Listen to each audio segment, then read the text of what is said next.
to be. I woke up today, canceled all my plans, and I stepped right outside with my guitar in my hands, and the notes became loud as the sound caressed the air, and I kicked it up a notch as I strolled without a care, 'cause I'm going down the road to... Olá, Farroupilha, hoje iniciando o programa Ponto de Vista, é o nosso novo nome do nosso programa, o antigo Farroupilha Agora. Então, num dia muito especial, hoje é o dia 5 de junho, o Dia Mundial do Meio Ambiente.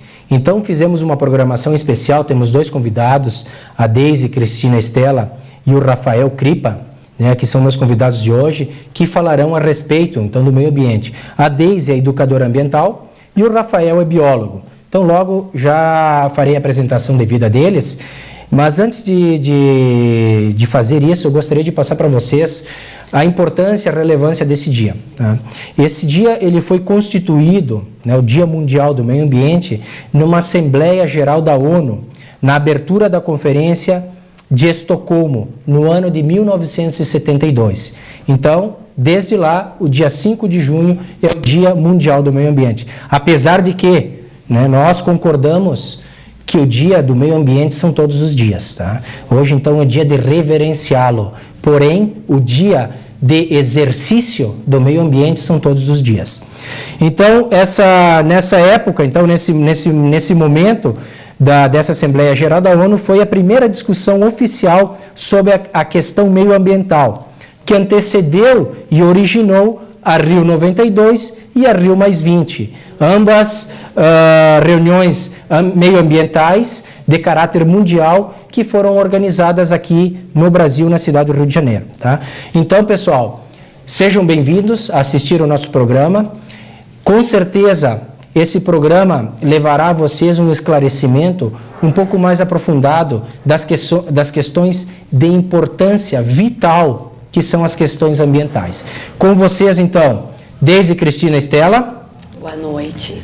E Rafael Cripa, que é um biólogo formado na Unicinos, professor de biologia na Escola Estadual de Farroupilha, que foi aluno da Deise. A Deise lecionou nessa mesma escola 13 anos. Por 13 anos e que deu bons frutos, mais um dos bons frutos desse belo trabalho de ser educadora, Deise, que todos nós sabemos. Já dizia Vitor Hugo, abre-se uma escola, fecha-se um presídio.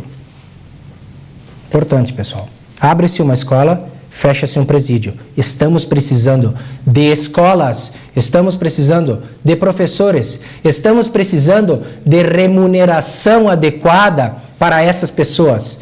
Nós não precisamos de campos de futebol, nós não precisamos de salários estratosféricos para esses atletas. Nós precisamos de atenção adequada para quem realmente merece, para quem educa, para quem transfere o conhecimento, para quem ama ensinar e para quem ama aprender. Isso é o que nós precisamos e para isso estamos aqui hoje. Então, muito obrigado pela presença de vocês dois aqui. Tá?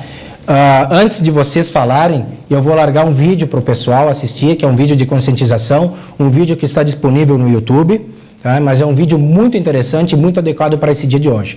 Então, fiquem conosco, assistam esse vídeo, logo entraremos para o debate. Humanos. Qué increíble palabra. Somos considerados la especie más inteligente del planeta. Sin embargo, somos la peor. ¿Qué hacemos en este mundo? ¿Quién nos trajo aquí? ¿Cuál es nuestra misión en el planeta? Tal vez nunca lo entendamos. Aun cuando parece ser que nuestra única misión es acabar lentamente con él y sus especies. ¿Te has puesto a pensar que tal vez este planeta no nos pertenece?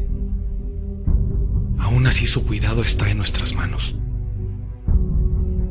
Ellos estuvieron mucho antes que nosotros. Y solo somos sus invitados. Hemos venido a invadir su territorio. Y estamos destruyendo su hogar. Se nos ha soportado por siglos. Se nos ha perdonado incontables veces. Pero seguimos ignorando su situación. Hemos sido sus secuestradores, sus asesinos. Y sin embargo, nos aceptan como sus dueños. Somos la única especie que ataca, destruye, aniquila, contamina y extingue por ambición, o solo para vivir un poco mejor. El mundo es tuyo, es nuestro, es de todos nosotros. Sin embargo, recuerda que también es mundo de ellos, y tenemos que entender que no pueden hacer nada al respecto para salvarse, y mucho menos para salvar el planeta. El planeta Tierra está muriendo. Lo estamos destruyendo en forma vertiginosa y está hambriento de amor. No le quedan muchas fuerzas. Y a pesar de todo, nos sigue regalando generosamente los mejores espectáculos desde que llegamos a él. El planeta ha sido el mejor anfitrión de nuestra especie. ¿Acaso no merece un reconocimiento? Si se nos dio la capacidad de hablar, pensar, crear, construir y ayudar, ¿por qué solo callamos, ignoramos, destruimos y matamos? Abre los ojos. Tú también estás muriendo, junto con tu planeta. El único planeta en nuestro sistema solar donde se nos dio el privilegio de vivir. Somos miles de millones en este planeta. Somos una raza pensante, racional, dominante. ¿Por qué no nos hemos dado cuenta de eso? Somos capaces de conquistar países, la luna e inclusive planetas. Sin embargo, no somos capaces de conquistar nuestros propios corazones. Toca tu corazón, siente lo que trata de decir, escucha lo que pide a gritos. Y entendamos que debemos coexistir en el mismo planeta. Empieza por cambiar tú mismo. Propóntelo. Haz que tus hijos lo sepan y lo entiendan, y que los mayores lo recordemos. Para que el día que la humanidad deje de existir y alguna otra especie encuentre nuestro planeta, vea que fuimos una especie que se equivocó, que cayó, pero se levantó y enmendó sus errores. El planeta ya no es el mismo, y ya no podemos esperar más. Todos sabemos lo que tenemos que hacer. El tiempo apremia. El futuro del planeta está en tus manos. Ayúdalo. Ayudémoslo. Porque el planeta Tierra eres tú.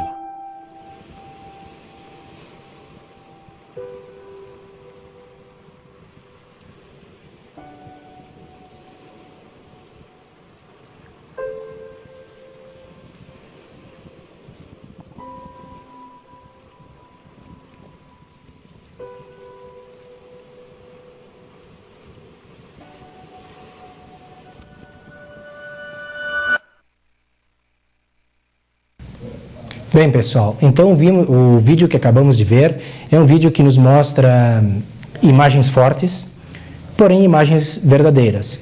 E eu sempre disse e sempre digo que é muito melhor viver na dura verdade do que na confortável mentira.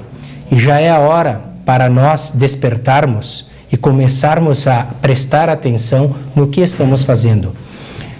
O homem é o gerador dos problemas do homem. O homem é um dos principais, se não o principal, causador dos problemas que vivemos nas questões ambientais. Hoje celebra-se o 41º aniversário do Dia Mundial do Meio Ambiente. Então, nada melhor que termos aqui um biólogo e uma educadora ambiental para debater sobre o assunto. Então, Rafael, eu quero te pedir então a gentileza... Boa noite. Quero te pedir a gentileza de que tu fales e discorra sobre o assunto, sobre a tua especialidade, que é a biologia, o estudo da vida, né, em relação ao meio ambiente. Sim. Boa noite aos telespectadores, boa noite à professora Deise. Acredito eu que seja o momento mais importante assim, para se discutir o tema e falar o tema, sobre o tema, uma vez que a nossa cidade nem tanto, mas outras cidades muito próximas à nossa sofrem grandes choques diariamente pela intervenção do homem ao meio ambiente, né? E quando a gente fala de meio ambiente, eu gosto de ressaltar que tu não está falando única e exclusivamente, por exemplo, de uma área de conservação, ou tu não está falando única e exclusivamente de um parque, tu está falando do local onde tu vive. Então, se eu tenho o intuito de preservar o meio ambiente, eu tenho que preservar desde a minha casa, do pátio da minha casa, o corredor do meu prédio, até uma ampla área de preservação ambiental. Eu tenho que ter noção de conservação e preservação do todo, porque o todo é o meio ambiente, né? O meio ambiente não é só aquela área longínqua da minha realidade que tem plantas, não é só aquele local que eu tenho que Não é só aquela reserva ambiental que está lá no Taim, não é só aquele parque reserva da biosfera que está no Aparado da Serra, não, é a nossa casa. Não, é o local onde a gente vive, é aquilo onde eu vivo, é o meu meio ambiente, é o local que eu preciso para sobreviver. Tá, então isso é importante frisar, né? Muito importante que se frise. Então, quando eu vou lá pro parque, eu não jogo papel lá no chão, mas daí eu estou caminhando na rua, eu como um picolé e jogo lixo no chão. Então eu estou interferindo de certa forma no meio ambiente, né? Eu acredito que das pequenas ações é que a gente vai ter uma grande área de conservação, é que a gente vai possibilitar a preservação da massa. Muito bem. Daisy. Boa noite, Rafa, um privilégio, Alexandre. Tá, então, você está sem voz justamente pelas essas ações que tem feito, né, ultimamente. Então, pessoal, eu quero até pedir desculpas em público, Daisy, por ter te, de certa forma, insistido para que tu estivesse aqui, mesmo sabendo que a tua agenda está bastante ocupada, né? A Daisy ela é educadora ambiental do projeto Procinos, e ela esteve nessa semana ministrando 2 palestras. Uma foi na Grupo Votorantim, na outra na Taurus, né? Onde ela está levando a mensagem, né, das questões meioambientais. A Daisy é comprometida com essas questões do meio ambiente já por longa data, né, Daisy? Desde março de 2011, quando eu assumi então o convite. Na verdade, eu trabalhei anos como professora de história, historiadora, fiz vários trabalhos ao longo do estado e recebi esse desafio, então, de assumir o Consórcio Procinos. O que é o Consórcio Procinos? Aliás, por que ele foi formado? Por que ele é um consórcio?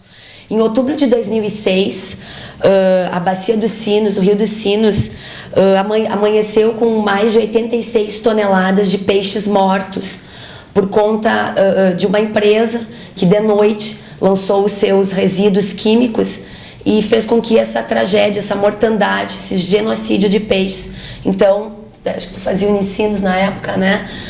Repercutiu de forma negativa na bacia, que a bacia nos abastece, e por conta disso, na época, 13 prefeituras, nós somos uma bacia que comporta 32 municípios, na época 13 prefeitos, então, se juntaram e a partir da lei de consórcios, fundou o primeiro consórcio público de saneamento básico da bacia hidrográfica do Rio dos Sinos. Nós somos exemplo, então, para todo o país hoje. E para a América Latina também, né? América Latina também. Tá. Recebemos convites constantemente, estávamos agora... nós fomos para o Espírito Santo representar então na SEMAI, que trata desse assunto, que é o carro-chefe, colocar a nossa experiência. Então, desde outubro de 2006, as nossas ações têm atravancado possíveis acidentes, né, que possam... A gente tem sondas, nós compramos um barco, nós colocamos sondas diárias na água para medir o pH, o oxigênio da água, para que então a gente possa emitir alertas a tempo para que isso não venha a acontecer. Ótimo. Bem, o nosso tempo corre bastante rápido, tá? E já estamos então com o momento de chamar os nossos apoiadores culturais. A continuação, então, daremos seguimento ao nosso assunto com mais informações de altíssima relevância. Fique conosco.